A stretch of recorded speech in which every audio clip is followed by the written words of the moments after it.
What's up, YouTube? I'm sitting up here at Alabama.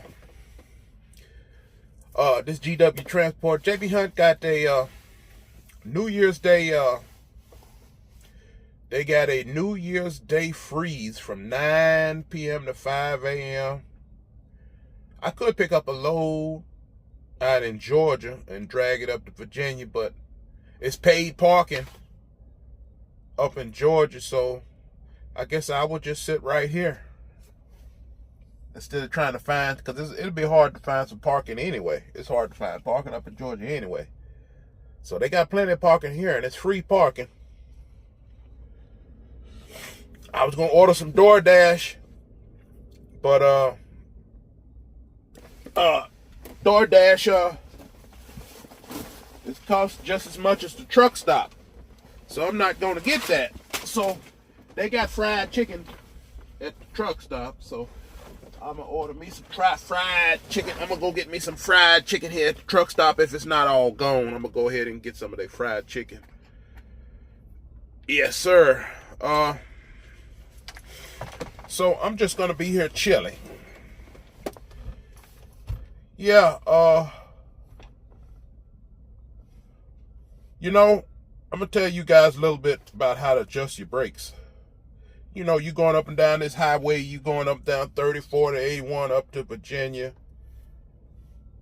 Some tips for adjusting your brakes so that you won't use so much air pumping your brakes, and you'll get more traction.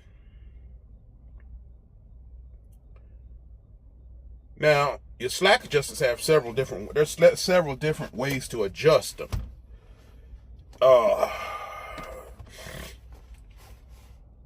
You know, some of them have,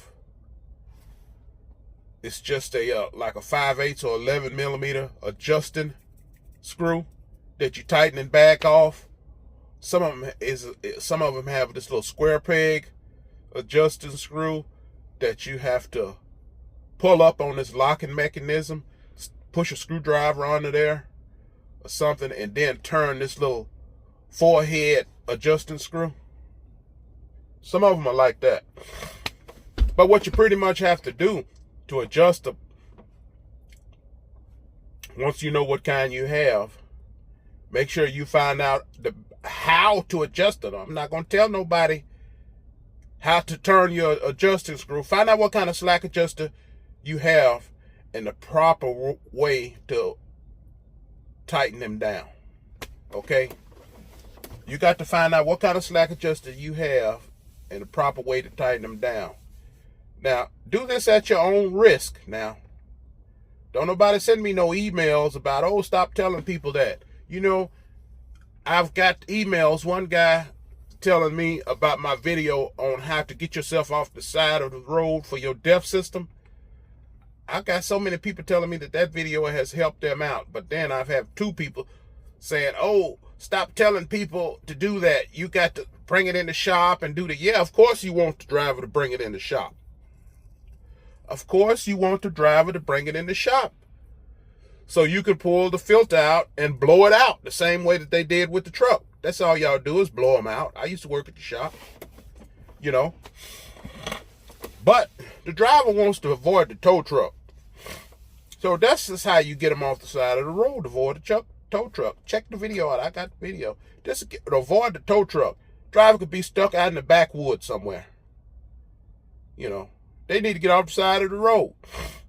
Now, I would say after you do this, after you do that little trick video that I have on how to get yourself out of D-rate, after you do that, if you keep going into D-rate, you got a serious problem. And you need to take it to the shop and have somebody to look at it. That's true enough. But at least if you do the little trick that I have, the way that you can get yourself off the side of the road, you can blow it out with the exhaust from the truck. The little video that I have on how you can do it yourself, blow your filter out, your DPF filter out with the exhaust from your truck. Check that video out. If you do that, you can get yourself off of the side of the road and you'll be fine. After you do that trick and you regen it, you should be fine. Now, if it goes back into regen, if you continuously going into derate and you have to go trying to regen it, yeah, you need to go take it to the shop. But at least you won't be on the side of the road looking for a tow truck. Tow truck is expensive. You can be anywhere. You can take it to the shop at your convenience. If you do the trick on the video that I have about how to get your truck out of derate. You won't have to call the tow truck. You can drive it to the shop at your convenience and save money. But if you do the I don't be wanting to say trick because it's not a trick, but I can't think of another word to use. But if you do that little trick that I have on that video on how to get yourself out of derate and you don't have any more problems, why take it to the shop? If you keep having troubles out of it, yeah, you got to take it to the shop. You know? But at least you don't have to call a tow truck. You can take it at your own convenience. You know? Those guys mad. They want me to take the video down. You know, several people, oh, you got to take it. Yeah, of course you want somebody to take it to the shop. But anyway, y'all check that video out. But as far as I said, yeah, for your brakes. You tight for the drive axle brake. Now, this is just my opinion. This is what I learned in the shop. Now, if somebody else tell you different, fine. But this is what I do. This is what I learned.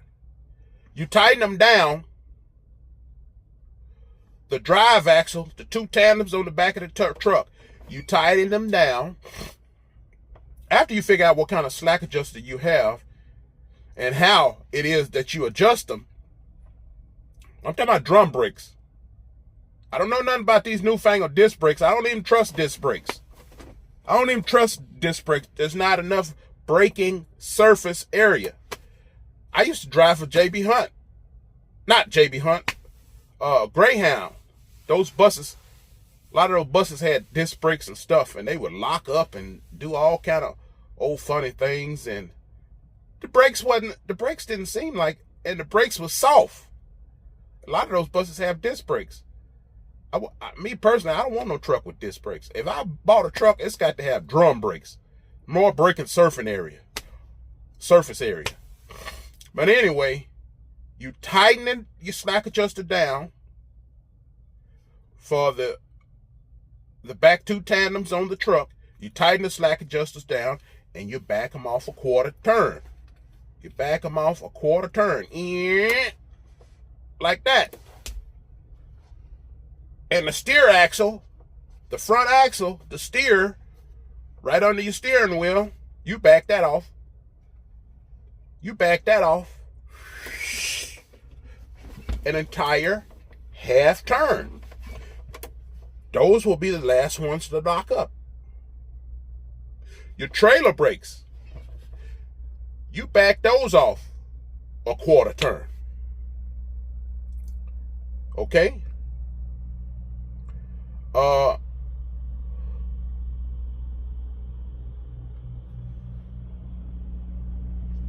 steer axle, you always back them up a half turn. They'll be the last to lock up. Now, those automatic slack adjusters.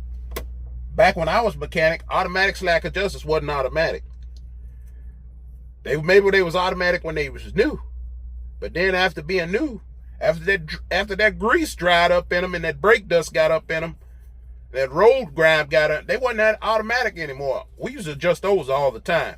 Now, automatic slack adjusters, we used to adjust those to a little bit over a quarter turn for the automatic. A little bit over a quarter turn for the automatic.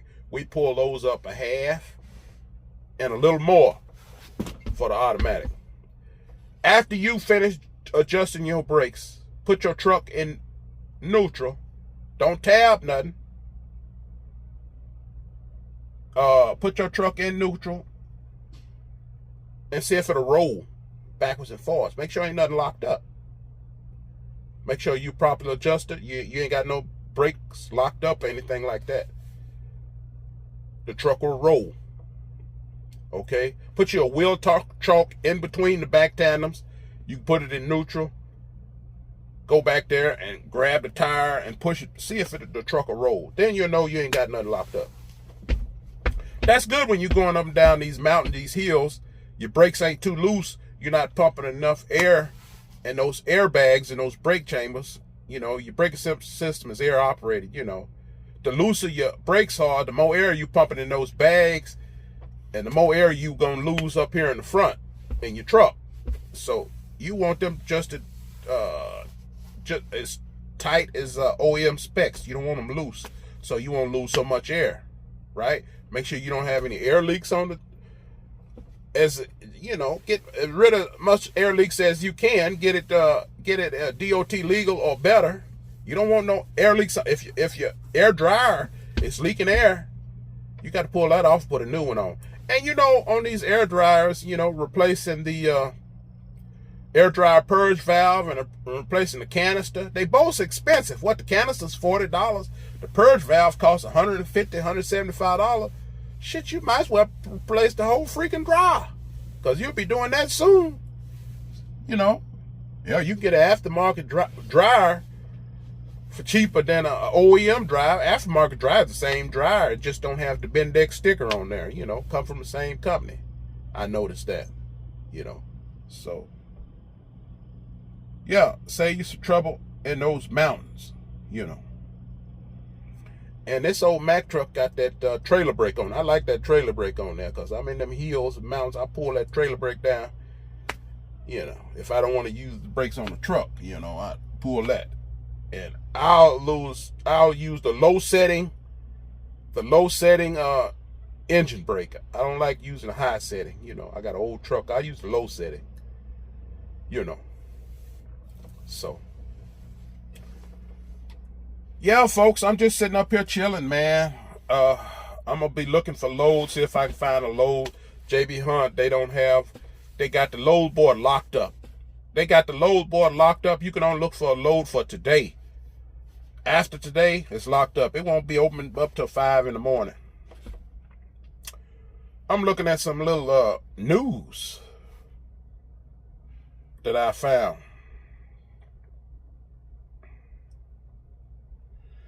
Yeah, here's some news that I found. The drug smugglers, man, they working hard, man. Drug smugglers are working hard.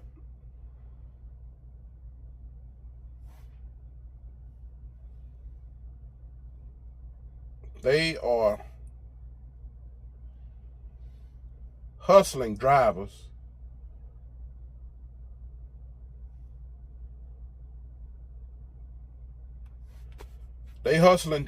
to haul their dope. Here's a case that happened in Indiana. A truck driver returned to his rig after stopping at a pilot to find his trailer loaded with 350 pounds of cocaine, valued at $16 million. The driver noticed that the trailer seal had been tampered with during a routine pre-trip inspection. Inside, officers found 10 boxes that were not part of the original shipment. This happened in Indiana. He stopped at a pilot.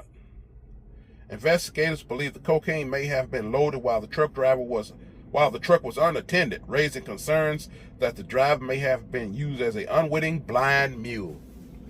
So if you got a lock, put a lock on your truck. I was down in Laredo. Somebody approached me on my truck, asked me that I want to make some money. I don't notice did they notice that I had a flat top truck with a wind fairing up there? I don't know, did they want to put a human back there, or they wanted to put some dope back there, or what? But I told him I'm a pussy ass Negro. I don't do shit like that. You know, I don't. Hey, I'm scared. I'm a scary ass mofo. I don't do shit like that shit. I just want my Caesar's coins. That's all I want. I ain't into taking a risk. I take enough risk as it is with these women worrying the hell out of me. I ain't got time to be taking risks with dealing with these police. I don't like being a police face. You know, I don't do good in jail. So, you know. Hey, when I go to the casino, as much as I gamble is $40. So I'm not going to be gambling my life. So you got to be careful. You know, Trump messing up the dope game. I seen on the news today that Colombia told Trump that they don't appreciate how Trump is messing up their dope game up there in Venezuela. They don't appreciate what Trump doing in Venezuela. Trump told Colombia, well, y'all got 3 drug manufacturing plants that we know of, and y'all need to shut them down, or we coming for y'all too. So Trump gonna blow up those plants in Colombia. I tell y'all what, man, if you at home, I don't know, man, he gonna mess up the dope game. He gonna mess up the dope game. Colombia bring their dope through Mexico. He gonna mess up the dope game. He messing the dope game up. Trump tired of that dope. And that fentanyl killing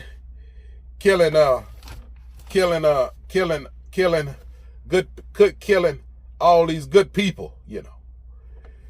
So he tired of that. So, you know, making a population drop. The quote unquote population drop, killing all the good American people, you know what I mean? So he tired of that. He's trying to blow this dope out, you know.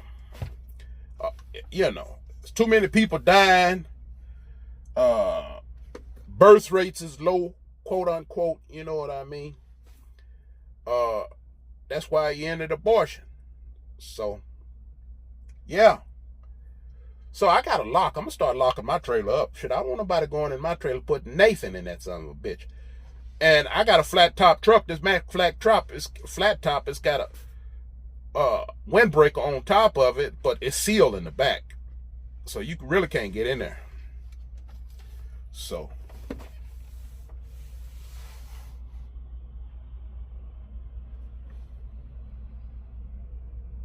Okay, I see cocaine seized at the Rio Grande City cargo crossing. Customs and Border Protection officers seized 41 pounds of cocaine valued at $500,000 during an inspection of a commercial tractor at the Rio Grande. So keep a lock. When you pick up your load, lock it up, man. So they won't even pop the seal if it's locked up. You know what I mean? 400 pounds cocaine intercepted at Blue Water Ridge.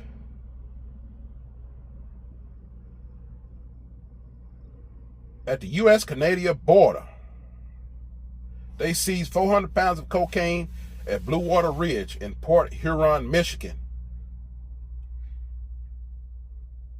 The investigation began after Homeland Security Task Force members observed 2 Ontario-plated tractor-trailers parked at a Michigan truck stop. One vehicle was later stopped at the bridge where a K-9 unit alerted officers to the narcotics. Somebody tipped them off.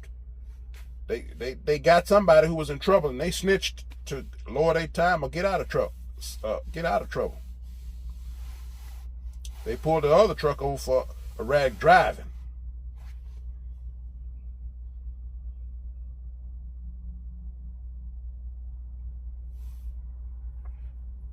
Here's another seizure.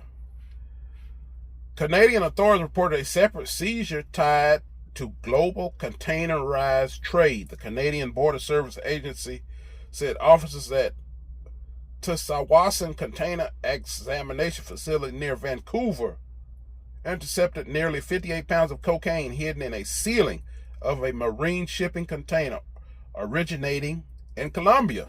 See, that's why Trump gonna blow them plants up. He said he's gonna blow 3 plants up if they don't shut them down. Now, you know they're not gonna shut them down.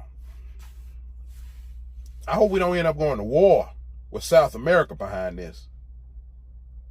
So, If you got your ammunition at home, you better stock up on it.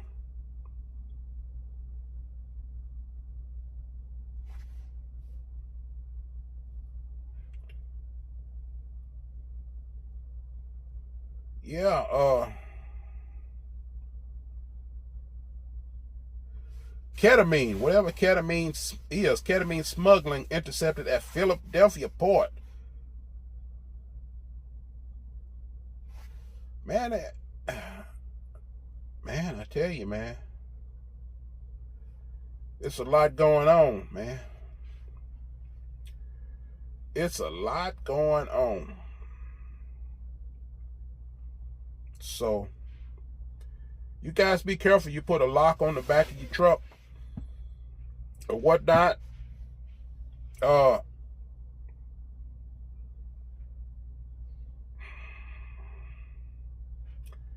So, won't nobody try to put nothing in the back of your truck.